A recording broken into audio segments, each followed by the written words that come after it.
Welcome everyone to Textiles and Tea with the Handweavers Guild of America. I'm Kathy Group. I'm the advertising manager, and I get to be your host today. Want to thank our sponsor today, Weaving Friends. A group of people have bonded together, and one of the things they're doing is sponsoring our guests today. Thank you so much, Weaving Friends. We appreciate it. We will take questions, as always, the last 15 minutes of the program.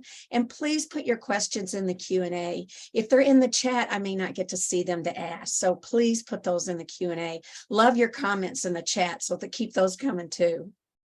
Today, we are so excited to have Callie Booker. Callie weaves on the top floor of a jute mill in Scotland's East Coast. She combines drawing, data, and digital tools with the slow process of hand dyeing and hand weaving to create cloth that holds stories. Callie's work has been exhibited throughout the UK and internationally. She's a member of the Society of Designer Craftsmen and past president of Complex Weavers. She has served on the editorial committee for the Journal for Weavers, Spinners, and Dyers as weaving features editor and as committee chair. Callie shares her love and knowledge of weaving through the Weaving Space, a program of resources and workshops based online. Hey, Callie. Hi, Kathy. It is so wonderful to have you here. Thank you for the invitation. I'm really delighted to be joining you. This is a late night for you, all the way from Scotland. It's 9 o'clock there, right? It is, but it's not dark yet. We're heading into the right season, and it's still daytime outdoors. Oh, wow, that's great. Well, let me ask you first, what is your favorite tea? Well, I basically live on tea. Like many people in the UK, my body is a tea filtration system, and I just drink tea from morning till night. I have to say it's a little bit late for my favorite tea, which is basically what we call a builder's tea. Strong black tea with milk, brewed in the mug. Have a nice mug here. But yes, I've decided to let myself have caffeine a bit later than usual to keep me on my toes this evening. I've always heard about builder's tea. I don't think I've ever had it. If you had. May have to try that sometime. Would you share with us how you got started in fiber? Well, I think like a lot of people, I can give the credit, or perhaps it's the blame, to my mother for starting me off. So she taught me to knit and to sew when I was young. And I never really loved knitting, but I did go through a great sewing phase in my teens when I was making a lot of garments and buying secondhand things and, you know, stealing my dad's shirts and modifying them and all of these kind of things. But I have to admit that I really have no flair for garment design whatsoever. And I wore a lot of catastrophic outfits in my teens, but, you know, with the bravado that comes from just not realizing that. But I always loved the fabric. And I can remember thinking one time my mum treated me to a length of silk. This is when I was an undergraduate. She treated me to a length of silk to make a gown for a university ball. And unfurling that silk across our dining room table, I was just like, there's nothing I can make with this fabric that is going to improve it. You know, it's just so gorgeous the way it is. And if I'd followed that train of thought at the time, I could have started weaving then. You know, the fabric is the thing. But actually, I didn't come to weaving until I was in my 30s. And that was my mum again. She retired. She'd been working and living overseas. And when she retired, she came back to Scotland and she started doing all the things she hadn't had time for when she was working, and dragging me along with her. You know, I get a call. We're doing some spinning classes this weekend. We're going felting. What do you think about weaving? And she was dragging me along to all these things. And I was, as you are in your 30s, very busy with my job and all my things. And I did not want to learn to weave. I absolutely did not want to learn to weave. And I refused to go with her to the class. which she had booked. But then something came up, and I can't remember now what it was, but she couldn't go, and she sent me, and she said, you know, Carolyn, you go to the class, and when you come home, you can tell me how to weave. That's like, it's going to be that simple. That's, what did we know? And oh my goodness, I went along mumping and moaning and but you go, don't you? When your mother says, you know, your mother says go, you go. So I went, and I just, that day, you know, I came back 6 hours later with a secondhand loom in the back of my car, and I was just, you know, it was my Damascene moment. I you know, from then on, it's weaving, weaving, weaving all the way. So thanks, Mum. So does your mom take credit now? I don't know whether she'd call it credit, but she's definitely responsible. Hey, we're getting some complaints about sound. Can you either move closer to your microphone or turn up your sound? I can have a look. It seems to be working. Let me. It's working. It's just some people are having a hard time hearing. It could be a little louder. Input level on the mic. I'm trying to turn up input level on the mic. Let's try from mic. Oh, there we go. Be better. Yes. Actually, turn it down just a skosh. I can sit back again. There you go. That's perfect. Thank you. Are we all right? Okay. I think so. Well, one of the things that I really liked about your weaving is that you really seem to grab a hold of it, and you just have a passion for it. You explore it. You just kind of, you know, go all the way through it to understand it. And one of those is the double Huck, which I'm embarrassed to say I'd never heard of before. And that you've talked about it, you've written about it very extensively. So how did this become one of your passions? Well, I don't know whether other people can relate to this, but I'm sure folk can.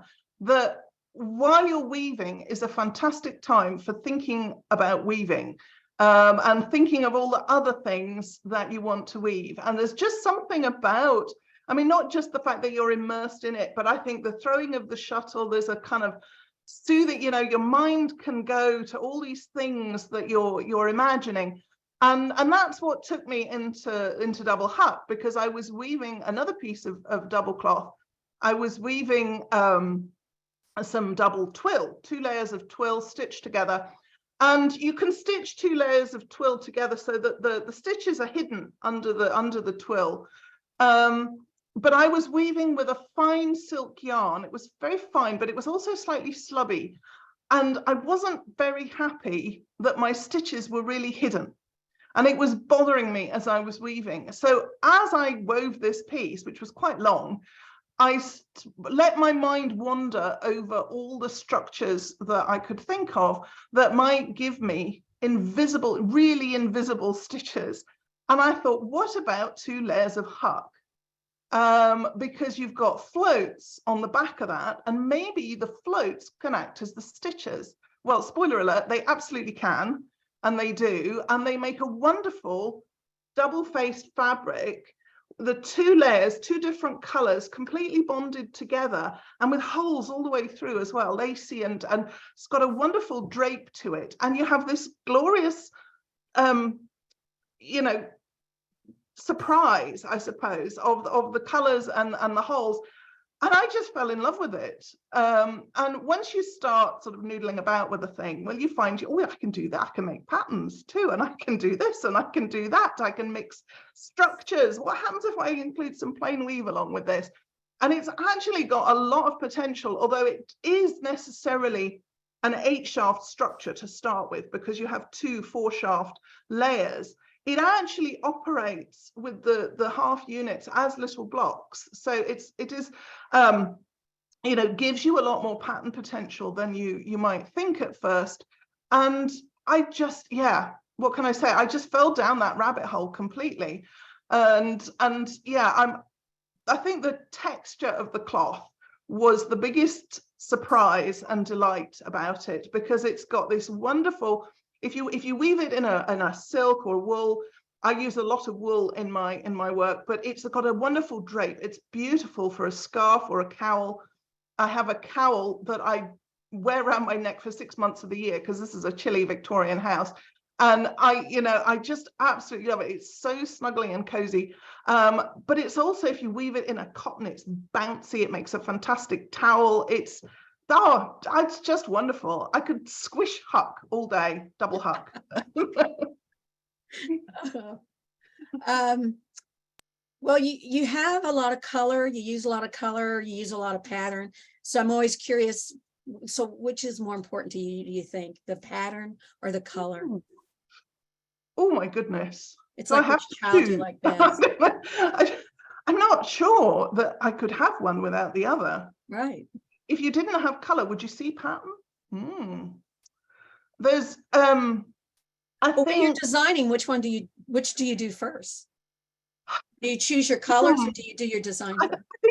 I think it depends on the sort of story that underlies it, because some things are sort of pattern driven and some things are perhaps more color driven.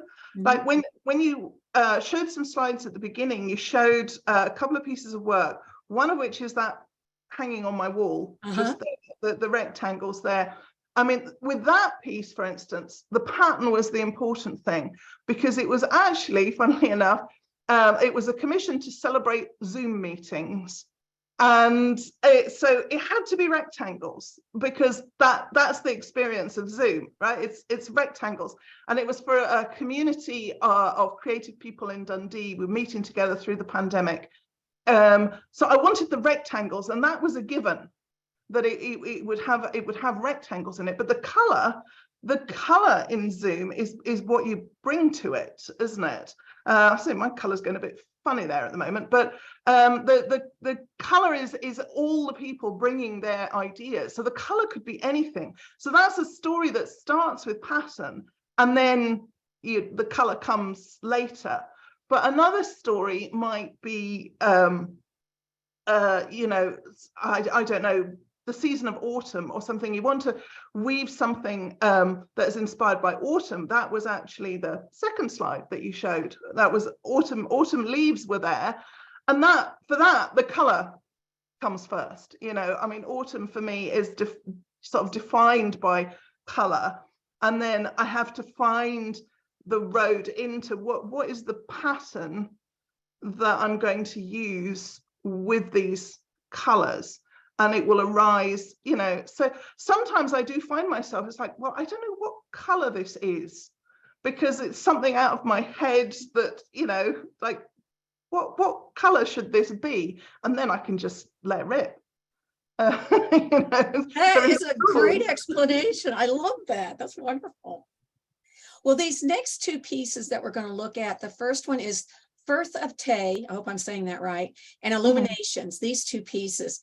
And I'm doing this as a juxtaposition for a really good reason, is that, again, color and the lack of color, although I know black and white is considered color.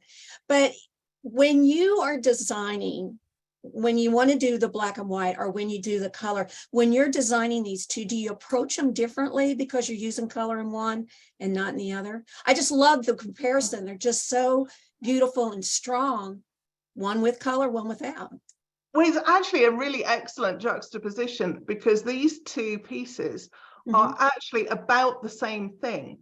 They're both about the Tay, which is the river running sort of half a mile from the house. Right. So Dundee is situated on the Firth of Tay, basically the tidal part of the Tay River. We're very close to the sea, and the Tay is famous for being silvery. We have some cloud here in Scotland. The Tay is famous for its silvery color and the silvery light. And we have the most gorgeous, gorgeous light here. But at night, when you're coming across the bridge, we have these famous bridges, and you approach Dundee by train over the bridge. You see the city laid out, and the city is all along the north side of the Tay, and the lights are all reflected in the water. And that's what the piece on the right is about, is those lights in the water. And so it's the same river, but two completely different moods, I suppose. And the color, I think I'm quite literal. I think I'm quite literal about color, and I look at color quite carefully. So it's one thing to say the silvery tay, but it's quite another thing to find the color that actually is. And you know, to observe it and notice, for instance, that when the lights are illuminated in the water is not blue. The water, you know, the water is red and green and all these things. But to observe the color and really notice what is there and not what I think is there. You know, and the same with autumn. You know, I could conjure in my head an image of autumn leaves, and sort of think what those colors might be, but I have to actually look and see what colors are there.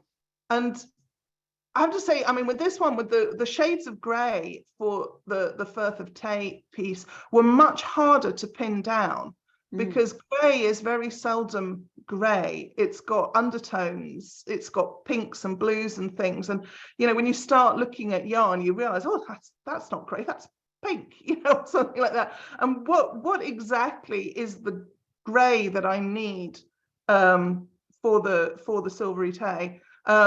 So with these two pieces, I think for the illuminations, I had a sample warp that was just a kind of miniature scaled down version of what I was planning to do. Put it on the loom, wove it, yeah, that's fine. Just scale it up, that's good to go. With the Firth of Tay piece, I have a box of samples like this. You know, going through trying to find the structure and the color that would give me the tay that I wanted to see.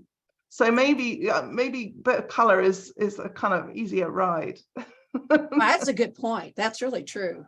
You know, well, I think if I looked up juxtaposition in the dictionary, your picture would be there, because the more I learned about you, the more I saw all these interesting juxtapositions for you. Another one is that you were talking about when you weave, and we were talking about how important and how much time you put into the design, the warping, the dressing of the loom, and how that's kind of a real special time for you. And you put a lot of energy and focus into that. And then as I kept reading, then you started talking about, but when I start weaving, sometimes I go off on different possibilities. And I thought, what an interesting combination that you're so precise getting it on there. And then at some point you can just kind of take off. So can you talk some more about that? Well, I mean, a part of it just comes from being a low boredom threshold person. You know, I mean, if my nightmare is a 20-meter warp. You know, if I have to weave four scarves up a warp, fine. 5, yeah, okay.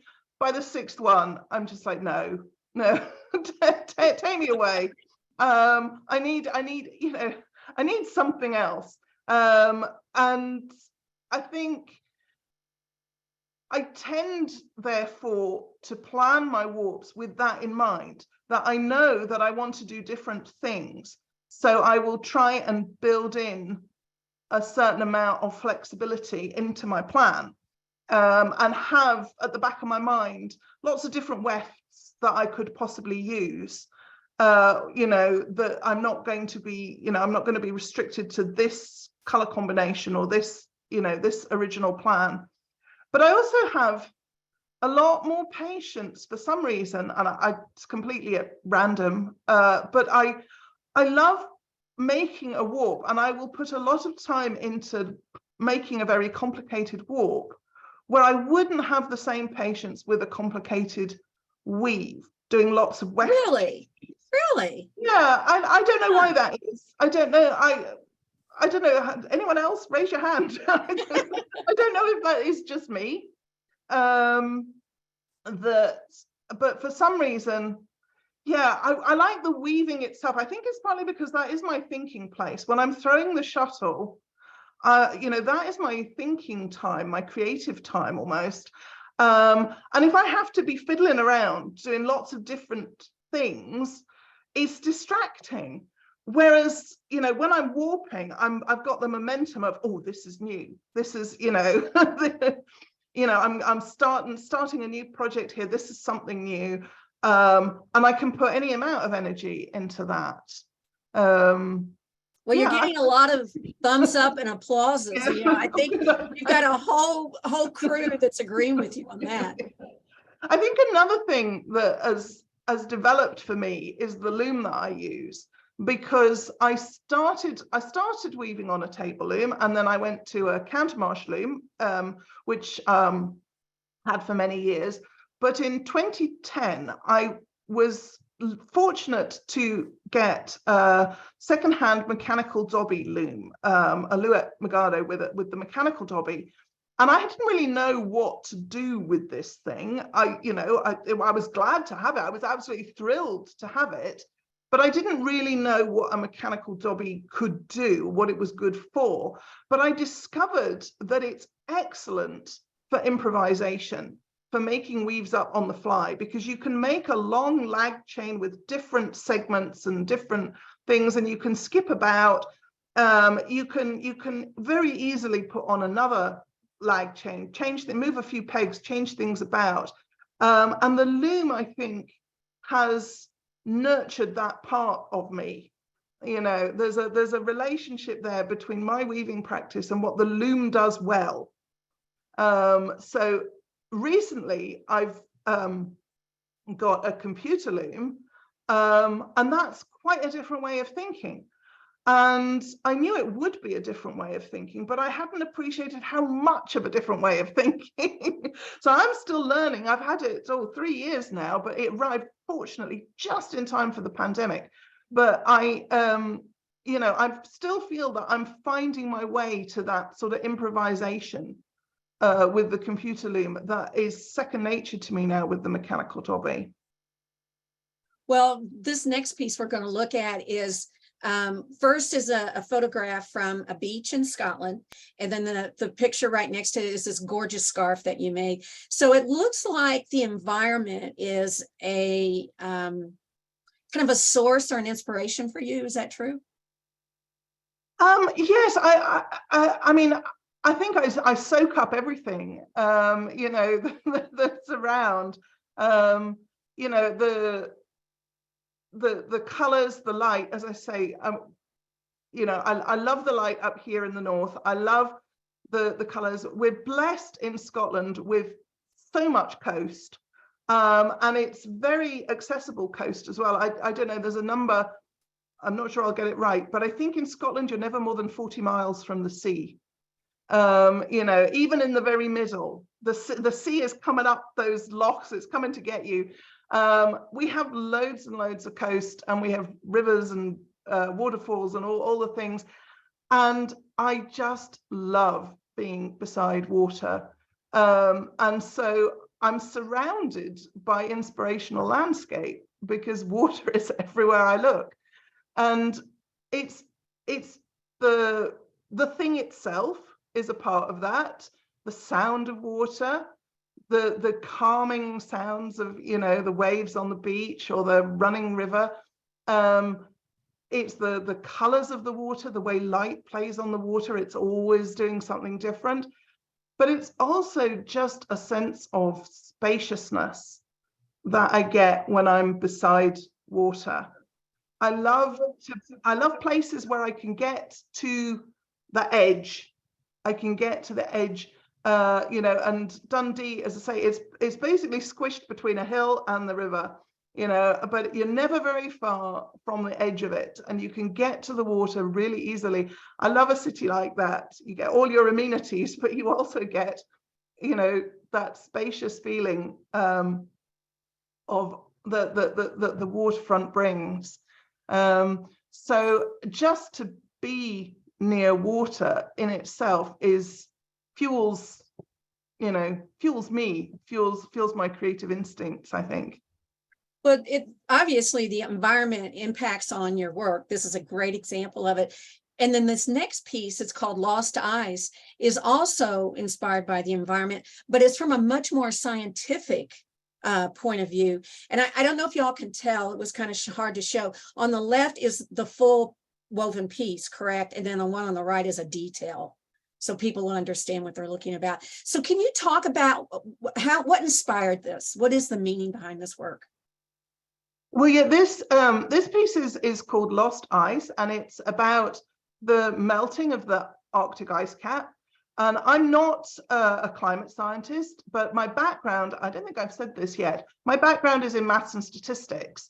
And so visualizing data, was my bread and butter for a long time. And again, it's a kind of storytelling, isn't it? It's saying, what is happening? What does this data set tell us about the state of things? And I love using data in my work, whether that's sort of social data, that's the kind of data I'm used to analyzing in my previous life, or environmental data. This data set actually, thanks to you folks in the United States, comes from the National Snow and Ice Data Center, who kindly let me use it. And this is basically comparing a specific year, and I just took the year that I was just before I wove it, so it's the 2017 year, and compared the size of the Arctic ice in 2017 with its long run average. So basically the average size of the ice, so you can't just sort of say 1 year, oh, it's bigger, 1 year it's smaller, because obviously things change from year to year, you have a lot of fluctuation, but the long run average gives you a sense of how big the ice typically is, and that's the width of the whole piece, is the long run average ice. And then it's very literally, it's a calendar of the whole year. So January at the top, December at the bottom, and every pick has the white is the proportion of the ice that was on that day, and the blue is the proportion that was not ice, that was melted, compared with the long run average. So you can see it starts in the middle of winter. There's a very narrow band that is water that would usually have been ice, and it gets bigger and bigger and bigger into the Arctic summer, and then it freezes again, but it doesn't get back to where it started. And my idea is that this is I've done a few pieces actually, but this is the one full year that I've done, and I want to do another one now, 2022, because that year is finished, so that'll be a 5-year snapshot, to see, how is it now compared with the long run average, and just to make that visible. The Arctic ice is really important to us here in Scotland. If it weren't for the Gulf Stream, we'd be like Newfoundland. So we depend on the Gulf Stream for our climate, and the loss of the Arctic ice could have serious implications for our our ecosystems here. So I'm keeping an eye on it. I'm going to weed some more. I applaud your patience in doing each line. That's amazing. I'm so glad we talked about that piece. There's a lot of hand manipulation in that, a sort of free form lifting to get the get the water and the ice. Yeah. I don't think that's something you just kind of zipped off the loom. No. No. No, well, that's why I decided to make it a 5-year snapshot. Well, I love that you approach weaving from different points of view, different, you just don't just sit down to make a towel. And this next thing we're going to talk about is called Shift Project. And it was a collaboration between artists in Canada and Scotland. So can you talk some about that project that you were involved in? Yeah, well, I have to give a shout out to a fantastic little organization here in Scotland called Applied Art Scotland, which is it's a by makers for makers organization, but they do a wonderful job of networking with other makers in other countries and other organizations to create opportunities for people in Scotland to collaborate with people, well, within Scotland and internationally. So this opportunity came up in 2019.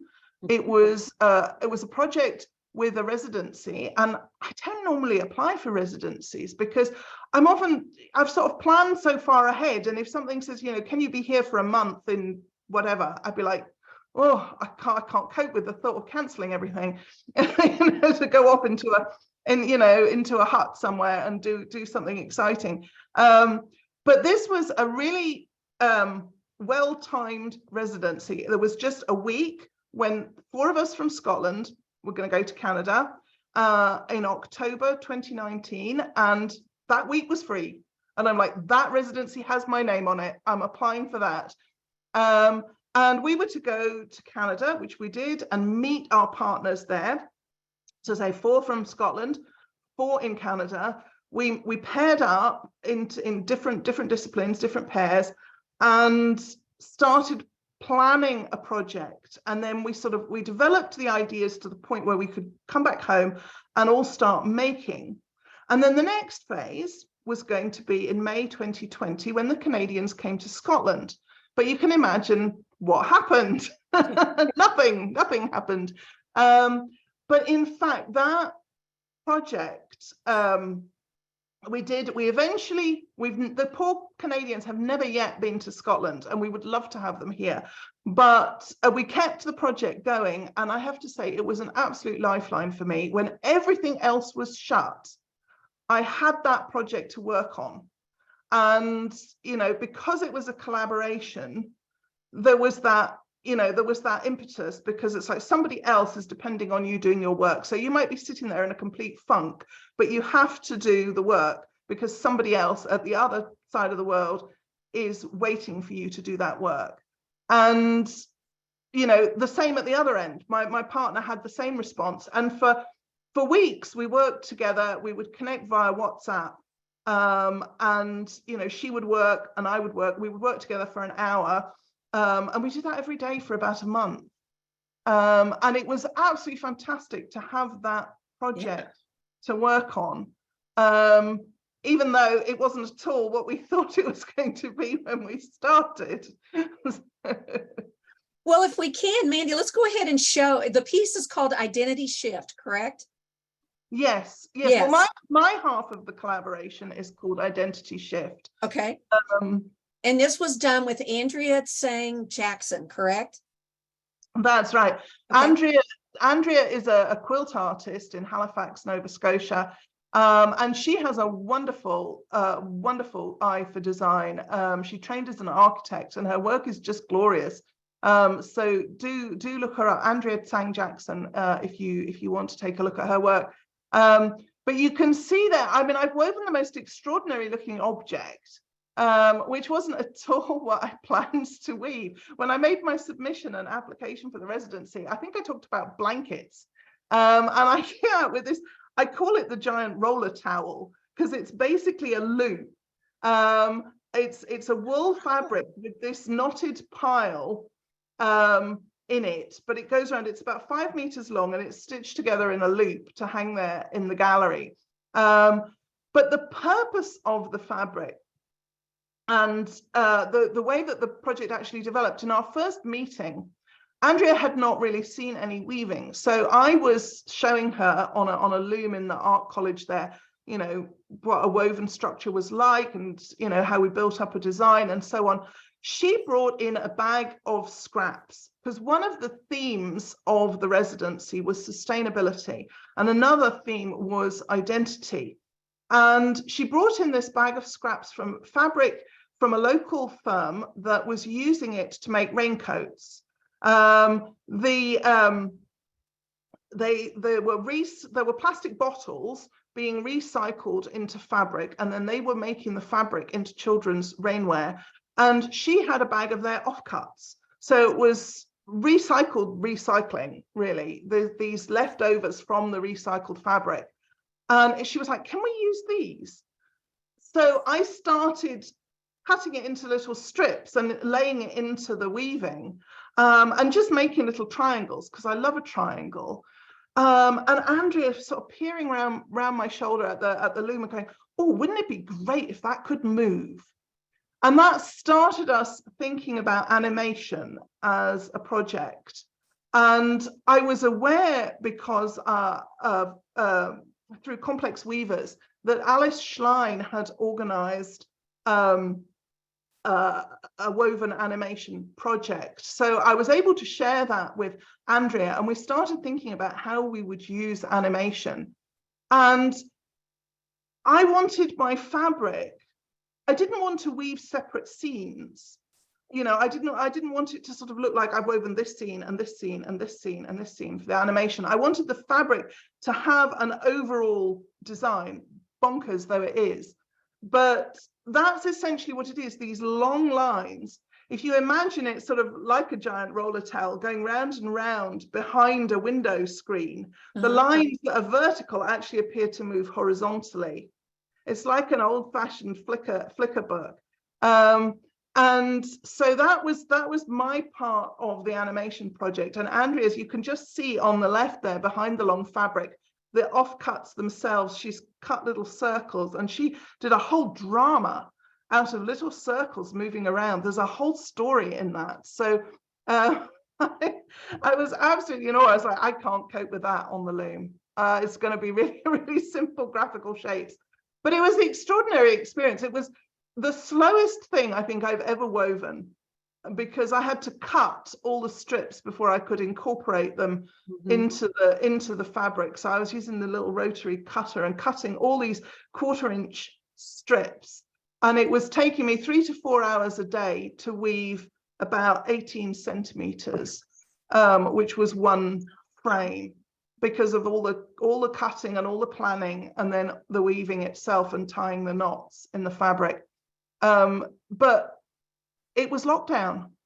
I mean, it was what better time could there have been for a project? Really, I was just thinking how might as well. Fortuitous that you were doing this at that time.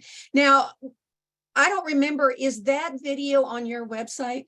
I know it's somewhere. I think it is on my website. I think I've embedded it on the gallery page of my website. All right. And if you can go there, there's a link to Andrea's video as well. Okay. And people are going to want to see it. We've put Andrea's name in the chat.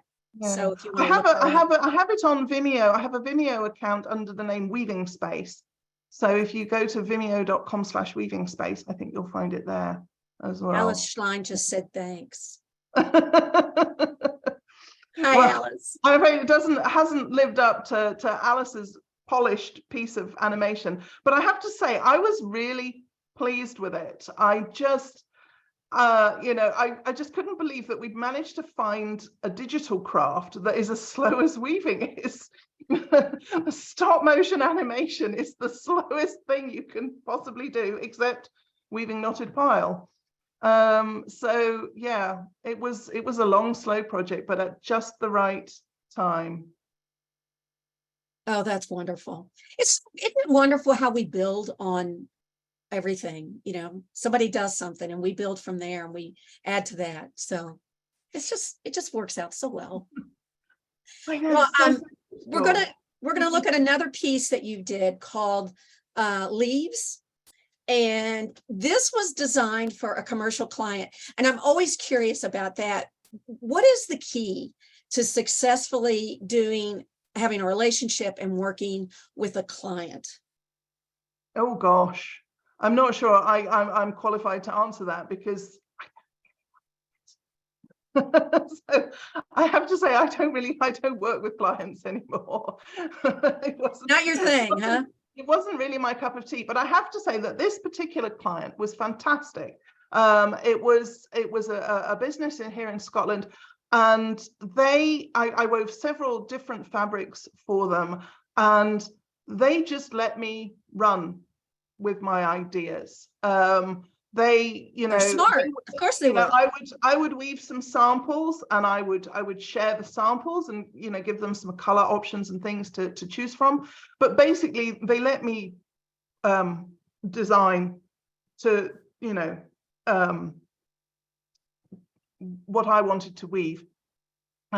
So I think if you can get a client like that, then that's the secret.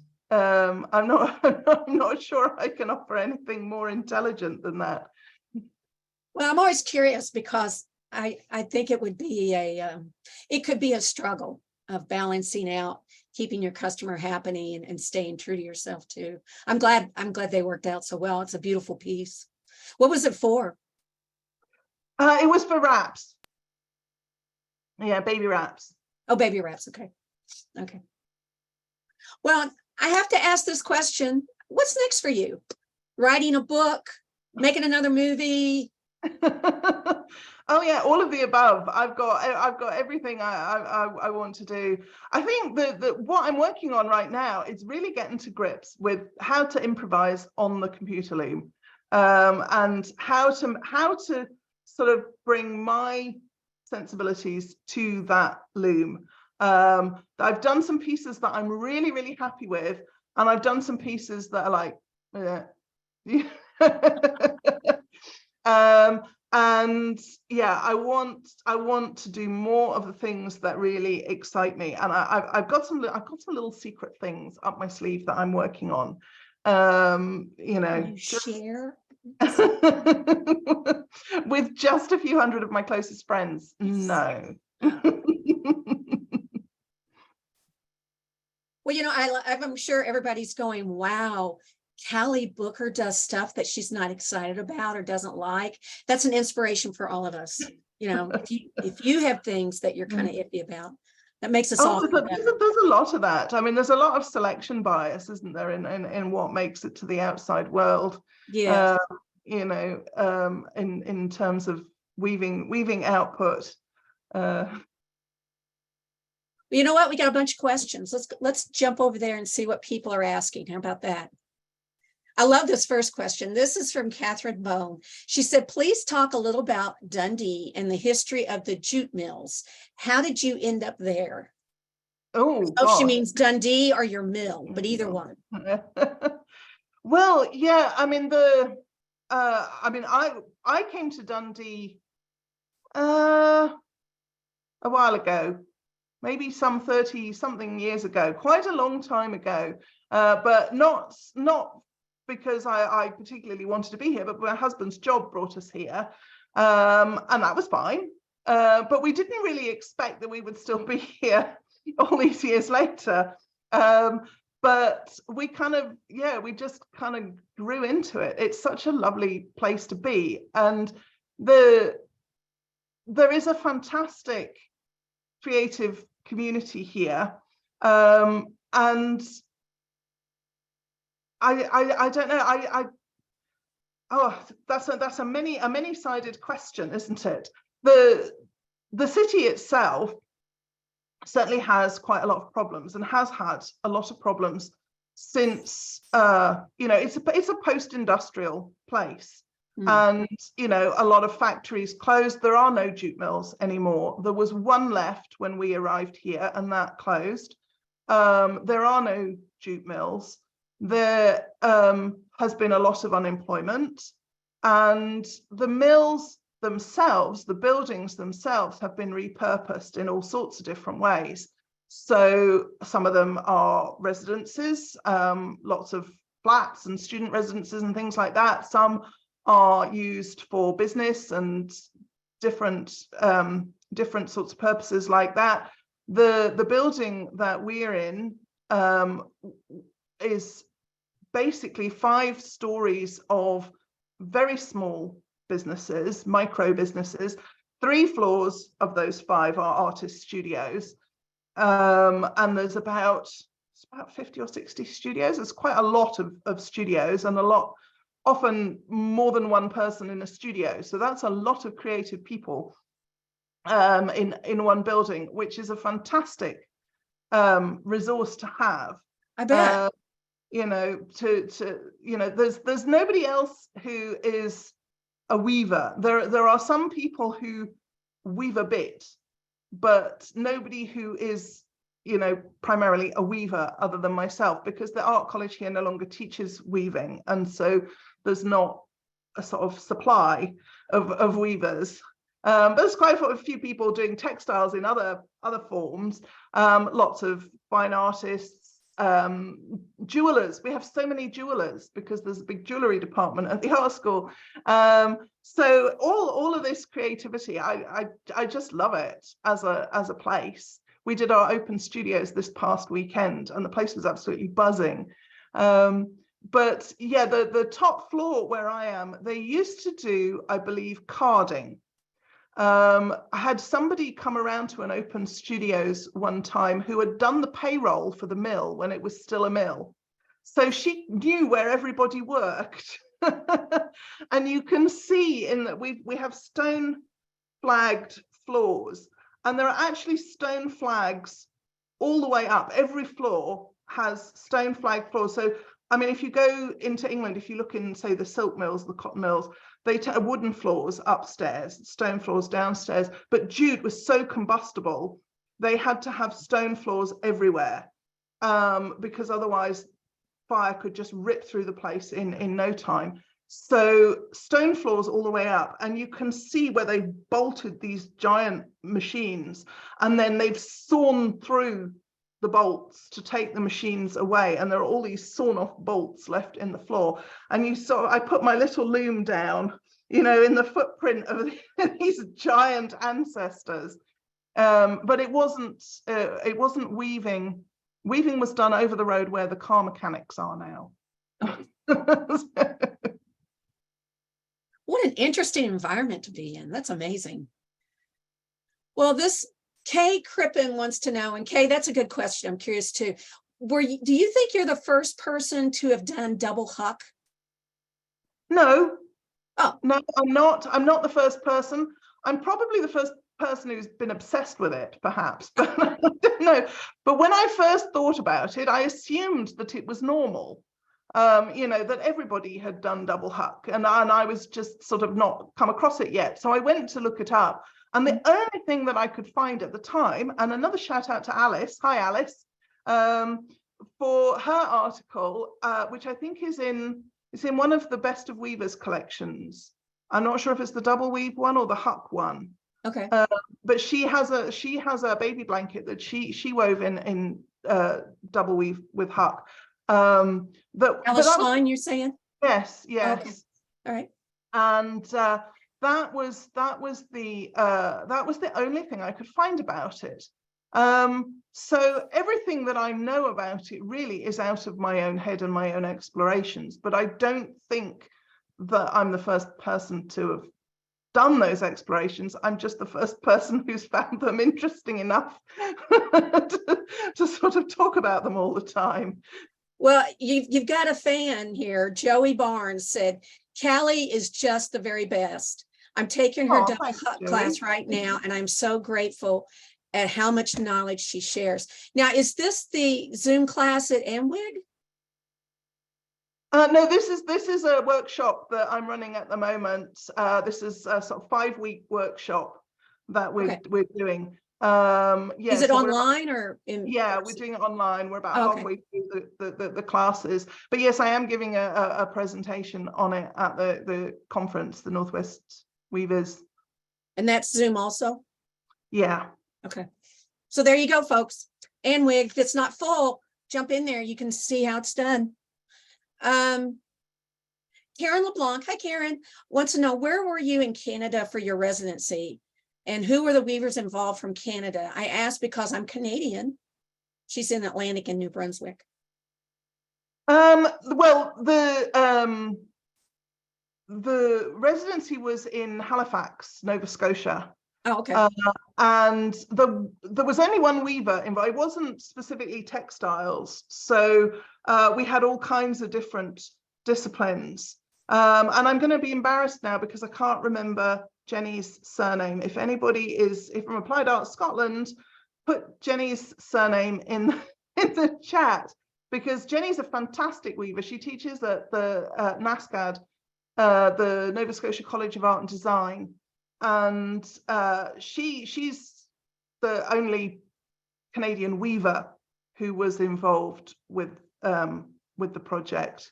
Okay, we'll keep watching the chat and see if somebody jumps in there. Monica Ach Monica, I'm sorry if I'm mispronouncing your name. Hi, Callie. Brilliant talk. Thank you.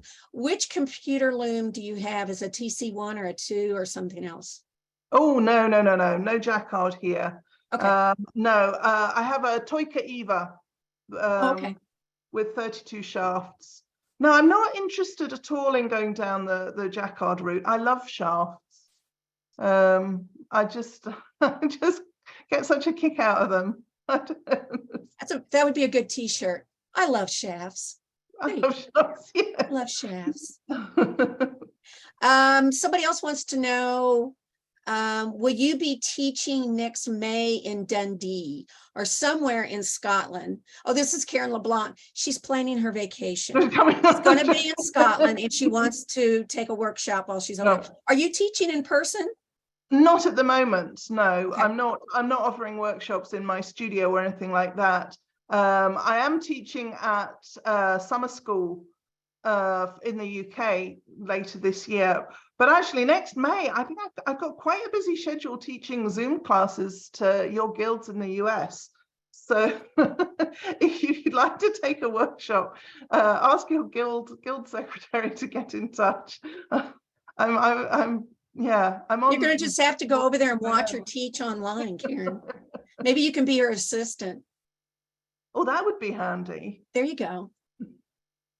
Beth Doyle said, I happily bought your 12 twills of Christmas in December, getting ready to make the Hogmanay pattern. These are also lovely and fun. Love the whiffs and the sheet of information on each pattern. Your website is a treasure about Huck. Love it. Huck is my favorite to make. You've got a real fan club going here. Oh, thank you. That's very kind. That's very kind of you. Thank you, Beth. So was that a kit you sold online? Yeah. So, yeah, Jenny Green. Thank you so much. I see a name popped up there. Yes. Oh, good. Jenny Green. That's the one. I'm sorry. I'm sorry. Thank Jenny. you, Karen. I know who you are. I just couldn't bring the name to mind. Yeah. I mean, I keep. I have a blog where I share quite a few sort of drafts and ideas and things like that.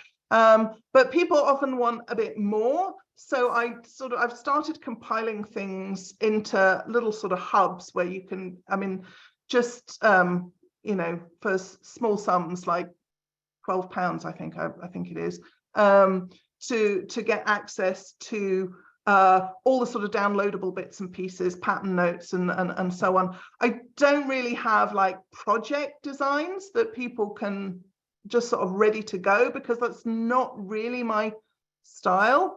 I'm more about wanting to push everybody to design their own things.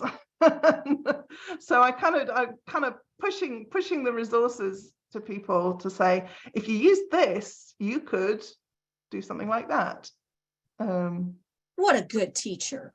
I don't know if it's working, but I love it. I mean, that's what I really love about teaching, is giving people the tools and then seeing them run amok and create all these wonderful things that I would never have dreamed of.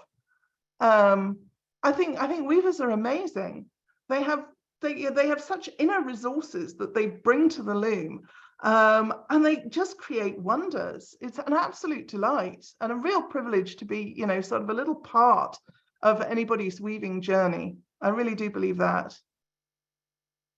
Well, somebody was commenting, I knew they would, about the colors behind you. They want to know, where do you buy your yarn? Do you buy it locally? Are you able to buy it locally? Some yarn I can buy locally. I actually, these days, there are different kinds of yarns call for different suppliers, and mostly I'm getting, if I'm using cotton, I'm getting the organic cotton from Venne in the Netherlands. If I'm weaving, if I want a sort of Shetland style wool, I can get that in Scotland. But if I want wool to dye to turn into scarves and things like that, then I buy it from a supplier in the north of England, and do my own dyeing on on that. So yeah, and quite a lot of what you see, well, some of it is then as cotton. If I duck my head, you can see the labels probably.